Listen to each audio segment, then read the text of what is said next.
Voici l'histoire en cours, digne d'un thriller politico-judiciaire américain, entre coups tordus, vieille rancune et relents de guerre froide interne. Acte point, les hommes de l'ombre, James Comey, ex-directeur du FBI, et John Brennan, ex-chef de la CIA, sont deux figures centrales de l'appareil sécuritaire américain. Tous deux ont été aux commandes durant des périodes clés de la présidence Obama et sont devenus les bêtes noires de Donald Trump, notamment à cause de leur rôle dans l'ouverture de l'enquête sur l'ingérence russe. En 2016, Comey a été limogé en 2017 par Trump après avoir refusé de mettre fin à l'enquête sur Michael Flynn. Brennan, lui, a toujours été un opposant féroce à Trump, l'accusant même d'être moralement inapte à la présidence. Acte 2, le retour de flamme.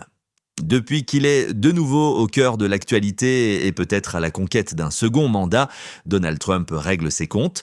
Il crie depuis des années que l'enquête Russiagate était un coup monté pour le discréditer, voire pour l'empêcher de gouverner. Et voilà que, en juillet 2025, le département de la justice, DOJ, confirme l'ouverture d'une enquête criminelle contre Comey et Brennan.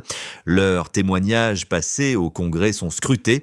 L'un des axes majeurs serait d'avoir menti sous serment sur l'utilisation du fameux dossier Steele, un document controversé financé par les démocrates, censé prouver des liens entre Trump et la Russie.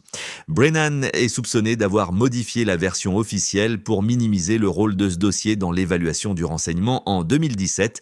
Comey, lui, est sous le coup d'une possible enquête pour intimidation symbolique, notamment à cause d'un mystérieux post 8647 sur les réseaux sociaux, ce que certains ont interprété comme une menace voilée envers Trump, 45e président, visant à l'éliminer pour faire place au 47e à Trump lui-même. Acte 3, la riposte politique, Trump jubile. Lors d'un meeting, il tonne « Brennan et Comey, ces crapules finies, peut-être qu'ils vont devoir payer le prix ».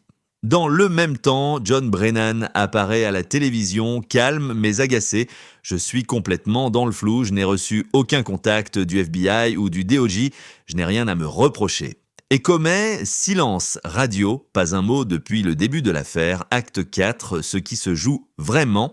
Derrière ce choc frontal se cache un duel pour le récit historique.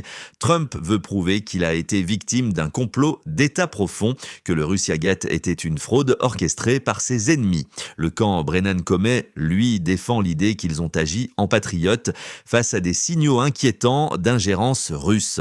Mais aujourd'hui, la justice américaine s'en mêle, et ce ne sont plus des débats médiatiques, mais des procureurs fédéraux qui examinent les faits. Et maintenant, l'enquête pourrait mener à des mises en examen indictment, ou bien, si les éléments sont insuffisants, être classés sans suite, ce qui relancerait le débat politique. D'ici là, tout ce que font Brennan, Comey et Trump est scruté à la loupe. En somme, une affaire explosive mêlant ego, renseignements, guerre partisane et mémoire nationale. L'Amérique rejoue ses fractures et 2024 n'a visiblement pas clos le rideau.